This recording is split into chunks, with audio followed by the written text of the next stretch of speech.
মঞ্চে মধ্যপ্রাচ্য এখন এক নতুন নাটকের কেন্দ্রবিন্দু, যেখানে পুরনো শক্তিগুলোর জায়গা নিচ্ছে নতুন খেলোয়াড়েরা। একসময় সাম্রাজ্যবাদী শক্তিদের নিষেধাজ্ঞার জালে আটকে পড়ে প্রায় বিশ্ব থেকে বিচ্ছিন্ন হয়ে পড়েছিল ইরান।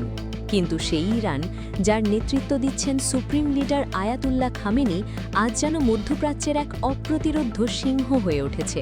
যে দেশকে কোণঠাসা করতে চেয়েছিল গোটা বিশ্ব, আজ সেই দেশকেই ঘিরে ফেলেছে এক গভীর রহস্য, এক উত্তাল জিজ্ঞাসা।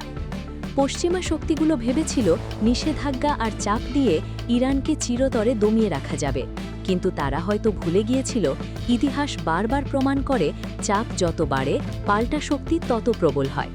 আর এখন সেই ইরানকে কেন্দ্র করে বিশ্বজুড়ে শুরু হয়েছে এক নতুন সমীকরণ, যেখানে রাশিয়া এবং চীন, দুই মহাশক্তিধর রাষ্ট্র, যেন প্রতিযোগিতায় নেমেছে ইরানকে আরও শক্তিশালী করার এক আশ্চর্য লড়াইয়ে। এই অস্থির রাজনৈতিক প্রেক্ষাপটে সম্প্রতি এক চাঞ্চল্যকর খবর আন্তর্জাতিক মহলে দাবানলের মতো ছড়িয়ে পড়েছে। রাশিয়া তাদের অত্যাধুনিক মিগ-31 এবং SU-235 ফাইটার জেটগুলো ইরানে পাঠিয়েছে। এই খবর পশ্চিমা দুনিয়ায় জন্ম দিয়েছে তীব্র কানাঘোষার। পশ্চিমা গোয়েন্দা সংস্থাগুলো এখন গভীর পর্যবেক্ষণে ব্যস্ত এই সামরিক পদক্ষেপের সম্ভাব্য পরিণতি নিয়ে। চলছে চুলচেরা বিশ্লেষণ। এর মাধ্যমে রাশিয়া কি মধ্যপ্রাচ্যে তাদের প্রভাব আরও সুদৃঢ় করতে চাইছে, নাকি এর পিছনে রয়েছে আরও গভীর কোনো কৌশলগত উদ্দেশ্য? এই প্রশ্নগুলোই এখন ঘুরপাক খাচ্ছে বিশ্বজুড়ে। কিন্তু নাটকের এখানেই শেষ নয়। রাশিয়ার এই সামরিক সহায়তার খবরের রেশ কাটতে না কাটতেই বিশ্বকে আরও এক বিস্ময় উপহার দিল চীন। তারা উন্মোচন করল তাদের সর্বাধুনিক ষষ্ঠ প্রজন্মের স্টেলথ ফাইটার জেট, যার নাম দেওয়া হয়েছে হোয়াইট ইম্পেরার বি। এই জেটটি শুধুমাত্র প্রযুক্তির এক অবিশ্বাস্য উদ্ভাবন নয়, এটি চীনের সামরিক সক্ষমতার এক ঝলক দেখিয়ে দিল, যা বিশ্বকে স্তম্ভিত করে তুলেছে। এক বা দুটি নয়, একসঙ্গে 16টি হোয়াইট ইম্পেরার বি চীনের আকাশে পরীক্ষামূলক মহড়ায় অংশ নিয়েছে। এই দৃশ্য সামরিক ইতিহাসে আগে কখনো দেখা যায়নি, যা একই সাথে চীনের প্রযুক্তিগত উৎকর্ষতা এবং সামরিক প্রস্তুতির এক স্পষ্ট বার্তা। স্যাটেলাইটে যখন এই অভূতপূর্ব দৃশ্য ধরা পড়ে, তখন পশ্চিমা গোয়েন্দা সংস্থাগুলো দ্রুত বুঝে যায় যে চীন কেবল একটি সাধারণ মহড়া চালাচ্ছে না, বরং তারা কোনো এক বড় এবং সুদূর প্রসারী পরিকল্পনা নিয়ে এগোচ্ছে। তাদের চোখে এই দৃশ্য শুধুমাত্র একটি সাময়িক প্রদর্শনীর ছিল না, ছিল বিশ্ব ক্ষমতার ভারসাম্যে এক নতুন মোড় নেওয়ার ইঙ্গিত। এই হোয়াইট ইম্পেরের বি কেবল একটি সাধারণ যুদ্ধবিমান নয়, এই প্রযুক্তির এক অসাধারণ নিদর্শন। এতে ব্যবহার করা হয়েছে সনিক স্টেট প্রযুক্তি। এই প্রযুক্তির অবিশ্বাস্য ক্ষমতা এমনই যে বিশ্বের সবচেয়ে উন্নত রাডারও নাকি এটিকে খুঁজে বের করতে পারে না। ভাবুন একবার, আমেরিকা তৈরি করা বিশ্বের সর্বশ্রেষ্ঠ রাডারও এই অত্যাধুনিক যুদ্ধবিমানের অস্তিত্ব টের পেতে অক্ষম। এর গতি প্রতি ঘন্টায় প্রায় 2300 কিলোমিটার, যা শব্দের গতির 2.5 গুণের চেয়েও বেশি। এই অকল্পনীয় গতি আমেরিকার সুপারসনিক মিসাইলের গতিকেও টেক্কা দিতে সক্ষম। শুধু তাই নয়, এই ফাইটার জেটে মিসাইল বহনের ক্ষমতাও এতটাই অত্যাধুনিক যে এটি একসাথে শত্রুপক্ষের ট্যাঙ্ক, জাহাজ বা বিমানকেও নিমেষে ধ্বংস করে দিতে পারে।